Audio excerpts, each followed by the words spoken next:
Hello, welcome to 8.9 News. I'm Finlo Costain. New modelling carried out by the University of Cumbria's Professor Aglionby shows that many upland farmers in England are now living on less than the national minimum wage.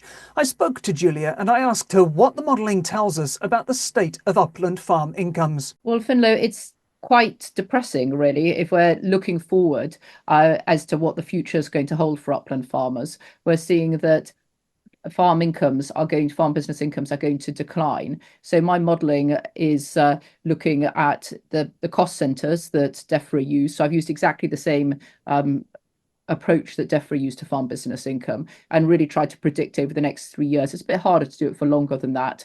But what we're showing is that the income for farms is going to decline. And this is because the basic payment scheme is going down, but we're finding that ELM isn't replacing that. There isn't the ability for people to transition from the schemes they're in at the moment to new schemes.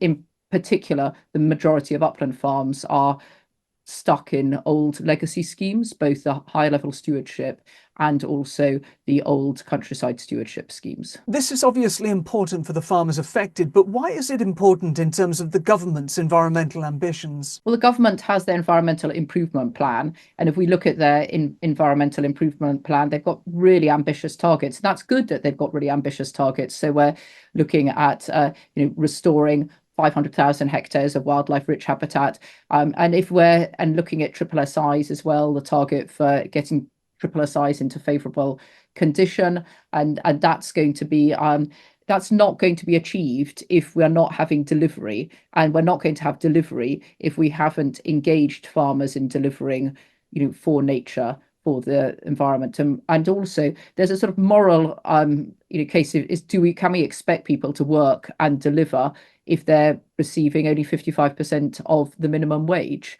That many people don't understand that a farm business income, the profit is what you use to pay yourself. These are like the same as a plumber. They're self-employed businesses, and the profit they make, that's their drawings. And the data is showing is that by 27, 28, we would expect the farm business income to equate to 55% of, and that's about £7 an hour. So that's really not acceptable, and we can't expect people to do a good job at that level. In terms of the uplands and why is this so important, the reason that the uplands are so important is that 53% of our areas designated for nature, our sites of special scientific interest, are in the uplands. And if we look at the recently published land use framework consultation, there are those excellent maps that are in the analytical annex. And if we look at the land that's targeted for nature outputs, the majority of that is in the uplands. If we look at areas such as Cumbria, Dartmoor, Exmoor, the North York Moors, the Yorkshire Dales, these are going to be the nerve centres of achieving the government's 30 by 30 targets. That's improving, having 30% of England managed for nature by 2030. Do you have views about what actions the government should be taking to amend environmental land management schemes? Yes, I think I'd say that there are four key areas where the government could take action. Firstly, I think we need to accelerate the transfer from the old schemes to the new schemes. The new schemes have some really good options. They have some good payment rates. What we need to do is invest more in skills and advice. This means having many more Natural England staff or people with earned recognition who are on the ground providing that pre-application advice.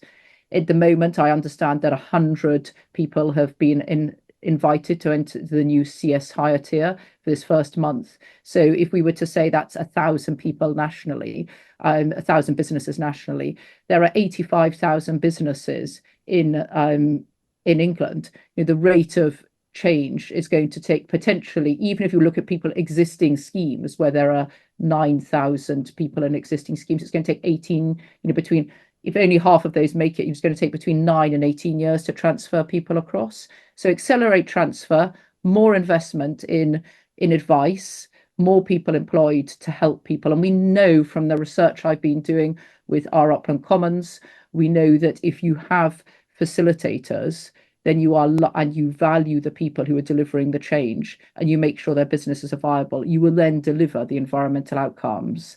We move at the pace of trust, and at the moment trust is very low. Then in addition, we need to make sure that capital payments are sorted out. So a lot of delivering change hinges on having peatland restoration, on investing in tree planting, in making, and at the moment, firstly, the capital grants have been stopped. But secondly, even when they did exist, what we found was that many people couldn't access them because of the requirement to pay out the money first. So people had to defray, so they had to spend the money before they could get the grant back again.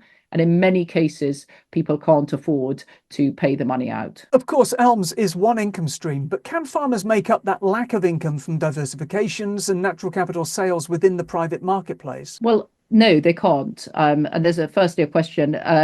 In terms of those are sort of two separate things. So looking at diversification, when I look at the analysis, diversification is one of the cost centers, and it's going up by about 5% a year. So people are very much looking to diversify, and that's they're being entrepreneurial about their businesses. But as when we look at it as a share of the amount of the earning, it's still only a relatively small percentage. So it's not going to substitute. And there's a question of should it as well. You don't most people don't have one job 3 days a week that loses money and do another job 2 days a week to make money. That's not, we're expecting these businesses to run profitably.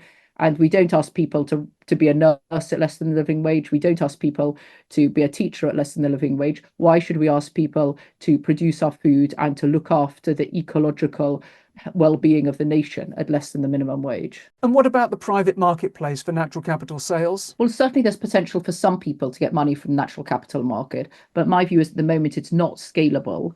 We haven't got either the regulatory push for people to do this, and even if we look at BNG, there's not going to be enough land that's going to be covered by this. Also, the transaction costs are very high, and there isn't the confidence in whether that contract's going to be secure. So, we're interestingly finding, I'm involved in several landscape recovery projects, and many of those are involving commons, they're in the uplands. What we're finding is that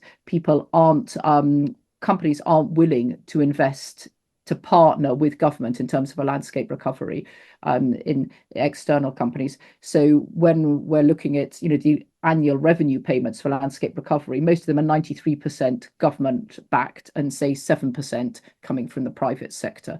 So there isn't yet the market there, and we're unfortunately seeing quite a lot of companies rowing back on their demand, where this is a global issue, isn't it, that we're seeing with Trump, and certainly in England the regulatory system is better, but I don't have the confidence that it's not a substitute for ELM payments and public money. Julia, you've talked about the way in which the government needs to speed up elms delivery, but do you think the government also needs to consider reintroducing some form of acreage-based payment scheme for upland farmers, like those proposed in Scotland and Wales? Personally, I'm not convinced by a return to acreage-based payments. I think they had too many perverse incentives and unintended consequences. I'm completely behind the principle of public money for public goods. And the key there is in the name, it says it's written on the tin, public money. So you have to invest public money in order to deliver those public goods. What we're finding here is then and the Labour government the minister has announced this week that there is, we're not a priority, that farming isn't a priority. And we have also had Keir Starmer say that farming is a priority. But until we see a long-term budget committed towards farming, then we've got significant difficulties. But I'm not going to area-based payments. I don't think is the answer. I do think that it was wrong to phase them out before they had a new scheme in place, but I wouldn't be going backwards. I think we need to invest significantly more money in public money for public goods in the ELM scheme. The ELM scheme has a lot of good things about it. What we're seeing is it's not the idea that's the problem, it's the implementation that hasn't been, it's out of sync with what the country requires. That was Julia Aglionby from the University of Cumbria. More news as ever on our website 8.9.com. That's all for now. We're back soon. Thanks for watching.